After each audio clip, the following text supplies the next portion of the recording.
Je célèbre ici sur cette esplanade les 760 ans de l'écrivain florentin Dante Alighieri, puisque suivant certaines sources, il serait né le 21 mai 1265.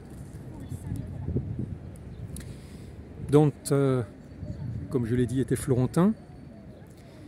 Il s'est retrouvé confronté à la célèbre querelle des investitures. Alors lui est né dans une famille guelfe, c'est-à-dire a priori plutôt en faveur du pape. Là on voit l'église Saint-Laurent qui domine la rive nord du Vieux-Port. Dante a fait des études en tant que franciscain, puis dominicain. C'était un fidèle d'amour, laquelle famille est explicitement mentionnée dans la Vita Nova. Ceci pour rétorquer à un nombre de gens que l'on peut être à la fois ésotériste et écrivain, évidemment. Et puis, Dante a été exilé de Florence par le propre frère de Philippe le Bel. On ne dira jamais assez de mal de Philippe le Bel sur tous les plans, ainsi que de sa fratrie. Et c'est d'ailleurs la raison pour laquelle Dante éprouvait une certaine détestation de la France. Et c'est lors de son exil qu'il s'est ensuite fortuitement rallié aux Gibelins.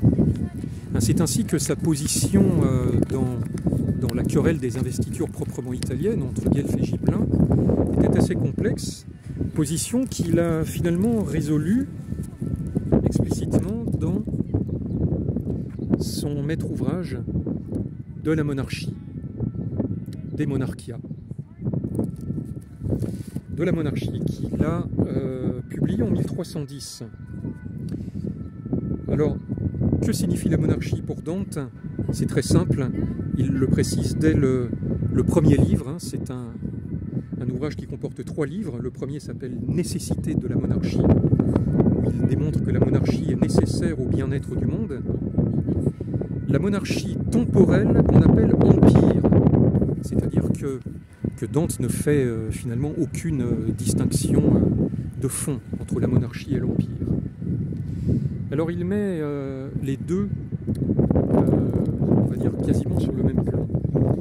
Il explicite dans le troisième livre, qui s'appelle La charge de la monarchie ou de l'empire dépend de Dieu immédiatement. Il fait un peu comme ce dresseur d'oursons que je vois ici, c'est-à-dire il traite en fait à égalité les deux entités que sont la monarchie et l'empire. Dans ce passage qui est particulièrement saisissant,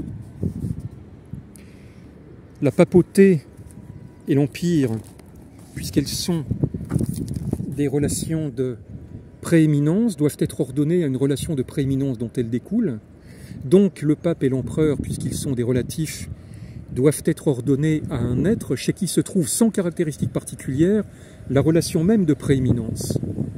Cet être, ou bien c'est Dieu en qui toute relation se trouve, ou bien c'est quelque substance inférieure à Dieu, en laquelle la relation pure et simple, particularisée par quelques différences, est devenue relation de prééminence. Ainsi est-il évident que le pape et l'empereur, en tant qu'hommes, sont ordonnés à un être unique. En tant que pape et en tant qu'empereur, ils sont ordonnés à un autre être. L'objection est résolue. L'objection de qui? Eh bien, l'objection à la fois des Guelfes et des Gibelins. C'est ainsi que la position de Dante est finalement assez proche de celle de la diarchie que l'on retrouve dans l'orthodoxie. Il a continué à dresser les oursons dans sa Divine Comédie, bien sûr, qui fut publiée plus tard. Dans la Divine Comédie, et notamment un peu tout au long de l'ouvrage, mais notamment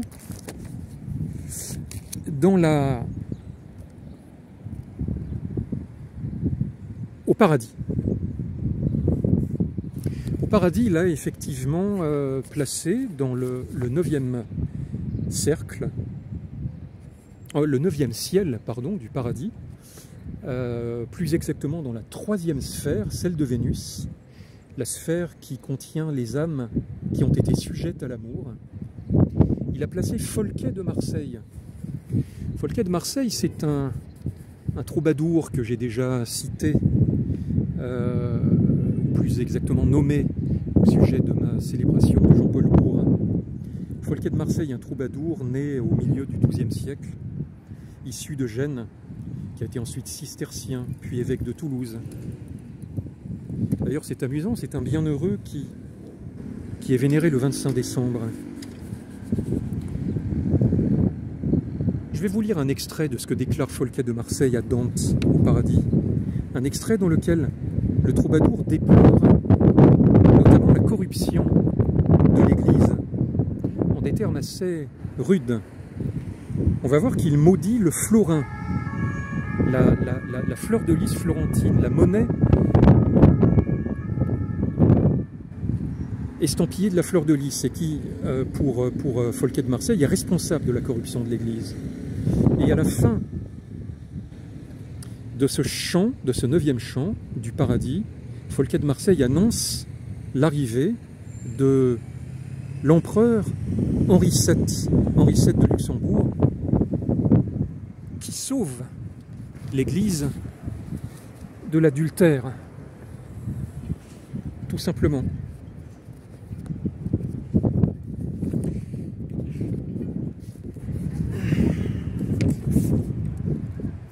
Cette âme, l'âme de Folquet de Marseille, se prie à me répondre. Tu connais ce grand Val? Il s'agit de la Méditerranée, où les eaux se déversent de l'océan qui ceint toutes les terres. Il va si loin, à rebours du soleil, entre des bords divers, qu'il fait le méridien, là où d'abord il faisait l'horizon. Hors de cette vallée, je vécus sur la rive, entre l'Èbre et Magra, qui dans sa course brève sépare le Génois du Toscan, son voisin. Presque au même levant et au même couchant, on leur cite Bougie et ma ville natale. En effet, Marseille et Bougie en Algérie sont situés sur le même méridien. Ma ville natale qui vit son sang fumé sur les quais de son port. Sac de Marseille par Brutus. On m'appelait Folquet parmi le peuple où fut connu mon nom, et ce ciel est aussi empreint de moi qu'il m'imprégna lui-même. C'est à citer qui est un rejeton du premier révolté contre son créateur, celui de qui l'envie a causé tant de larmes, qui cultive et répand cette maudite fleur, il s'agit du florin, qui a perdu les brebis, les agneaux, du moment qu'elle a fait de leur pasteur un loup. Pour cette fleur, docteurs et évangiles sont délaissés. Et comme on le voit à leur marge, on étudie les seuls décrétales. Papes et cardinaux n'ont qu'elle seule en tête. À Nazareth, leurs pensées ne vont plus, où Gabriel ses ailes déploya. Mais bas, le Vatican et autres lieux de Rome illustrent pour avoir été le cimetière des chevaliers dont Pierre fut suivi. De l'adultère, enfin, vont être délivrés.